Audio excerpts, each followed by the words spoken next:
and before I knew it, I was out of my car.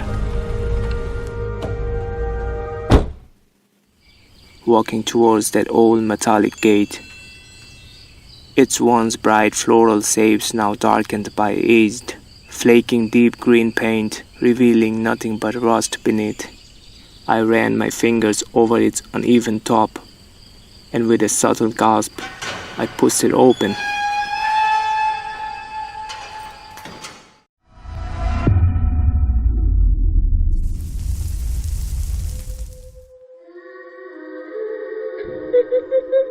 Welcome to ChronicleVibe, your channel, your place, where you can come and hide from the reality, get immersed in different universe of different stories.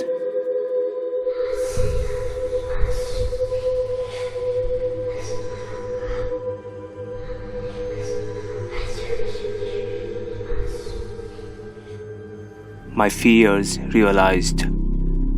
A few days ago, I submitted 2 nightmarish accounts from my childhood. Perhaps you best read them to truly comprehend what has befallen me. I had been compelled to silence, gripped by the irrational fear that somehow, even after all of these years, should I speak of it, that those things would seek me out and once again wreak havoc on my life. In the name of science and reason, I confronted those fears and set out to vanquish those tormented memories once and for all by sharing them with others, exposing them for what I believed they were, the delusions of a troubled child. I have held onto my skepticism and rationality for dear life. I have allowed them to define me, but this morning I was presented with verifiable physical evidence of what I don't know. But it cannot be ignored. And it seems strange to me that the last few days have been so tainted by apprehension and misfortune after finally breaking my silence, that I can no longer rely upon entirely conventional explanation. In the wake of sharing those traumatic experiences I had as a child, I have been plagued by an overwhelming sense of unease. Initially, I attributed this to the fear I had experienced in simply recounting and reliving those terrible events in my mind. But as the days passed, it felt like so much more. A feeling of impending doom consumed my every thought.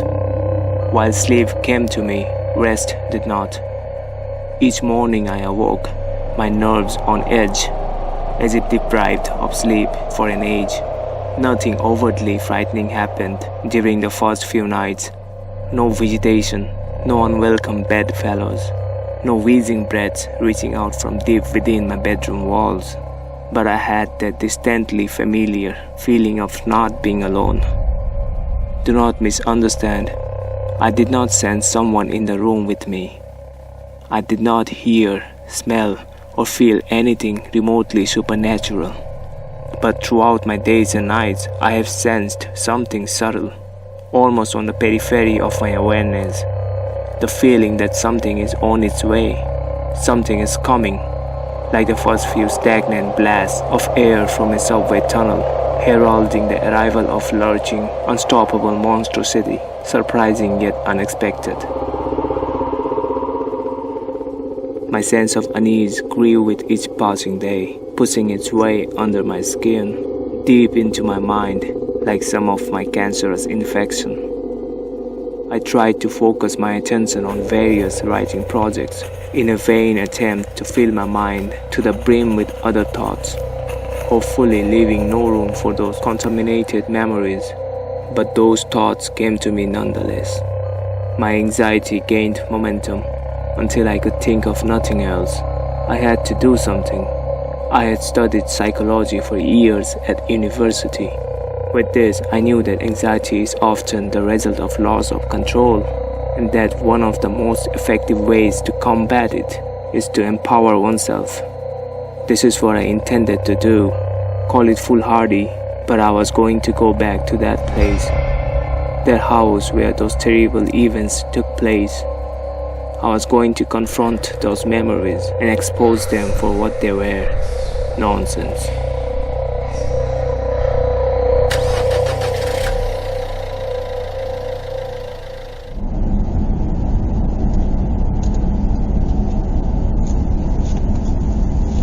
was an hour's drive to my old home, but it was one filled with elation.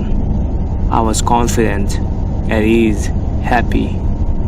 I was in control now, and nothing was going to get in my way from showing that the place I had feared my entire life was nothing but an average, humdrum, harmless little suburban house, gleefully negotiating the country roads and then motorway. Finally, I made it to the city. Gradually, the streets began to take on a familiar appearance. Memories of playing in the neighborhood came flooding back to me.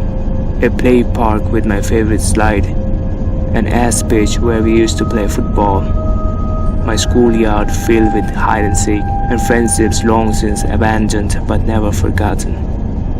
My mind wandered through those memories like a prodigal son walking home. Wandered so much so that before I realized it, I was pulling into the street where I had once lived.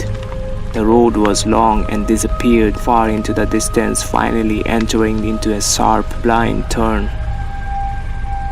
It was an old neighborhood and had been planned and built long before the advent of the car. This was evident by the narrowness of its road, creating a strangely claustrophobic feeling, as if the house on each side rose up, leering at passers-by. I slowed my speed and cast my eye over each house that I passed. It was a uniform place, with every house looking not dissimilar. My heart suddenly began to beat faster as a cold chill crawled up my spine. There it was. There was the house. It was late afternoon and the street was quiet, almost lonely. I stared at that little place, wondering how such an ordinary home could have instilled so much fear in me. I had initially intended to only look at the house from afar, confirming it to me as material construction, entirely explicable and removed from anything uncanny. But as I parked, I took a deep breath, and before I knew it, I was out of my car, walking towards that old metallic gate. Its once bright floral shapes now darkened by aged, flaking deep green paint, revealing nothing but rust beneath. I ran my fingers over its uneven top, and with a subtle gasp, I pushed it open. Walking along the path, I was shocked at how disused the garden was. I thought to myself, how much of a waste of a good lawn it was, which was all but obscured by thick mosaic of weeds and other invasive species. But as I neared the house, I realized why. It was unoccupied. Once again a shudder crept through me, but as my anxiety rose up, I crushed it with my rational mantra. The simplest of explanation is usually the correct one. I assumed that due to the current economic climate, that the house had probably just been on the market for some time, and that the owner wasn't too aware of the old sentiment that the first bite is with the eye. But as I looked around, I could see no for sale sign, nor one to let. It genuinely seemed as though this house had been forgotten, abandoned, and left to rot. The windows at the front of the house were filthy, and as such almost impossible to see through. But as I wandered around to the back of the building, I could see more clearly inside. I would have imagined that a house such as this one would be empty, but on the contrary, it was entirely occupied by the trapping of a modern life. I could see a television sitting in the living room corner, a coffee table with magazines strewn across it, various pieces of furniture sitting as if ready to be used, and a couple of coffee cups sitting on the windowsill, still full, covered in mold. I would have thought the house was lived in, if it was not for a thick layer of dust lying over everything, accompanied by occasional spider's web. It seemed as though the most recent occupants had left in a hurry and never returned. Clambering through a sea of waist-high grass and bushes, I eventually arrived at that innocuous little window at the back of the house. The very sight of it frightened me. But this was mere memory and not the strange feeling of being watched from within as I had experienced as a child. Peering in, the room looked eerily familiar. I suppose there is little that can be done with a room so small, so oddly narrow. But through the dirt-covered glass, the room looked almost unchanged from when I had slept in. A bed, a set of drawers, and what looked an assortment of toys on the floor. A profound sense of anger washed over me momentarily, but I shook it quickly from my mind. The room was clearly that of a child's, and the thought of that thing harming another innocent filled me with contempt for such a thought, and within me swelled the desire to protect any child from such an abomination. As I gazed at that wall, of which a bed lay alongside it, the hairs on the back of my neck stood up. For a moment, and it was only for the slightest, I thought I saw the blanket on top of the bed move. More than that, through the window pane, I could have sworn I heard a wheezing gasp. Closing my eyes tightly, I repeated another scientific mantra. Science does not owe its depth to imagination.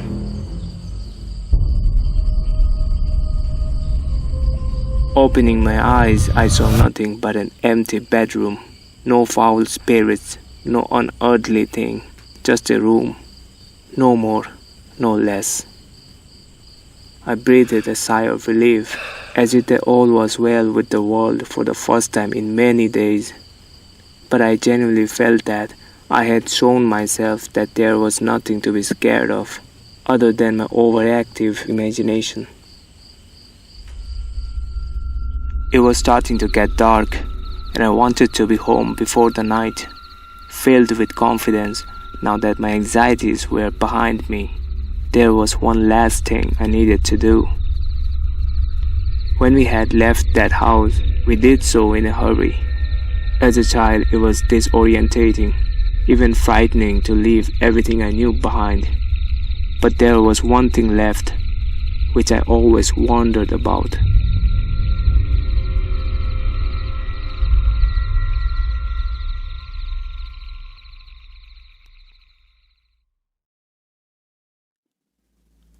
Bedtime by Whitehouse. This was part 4. In the next Saturday, I'll be uploading part 5.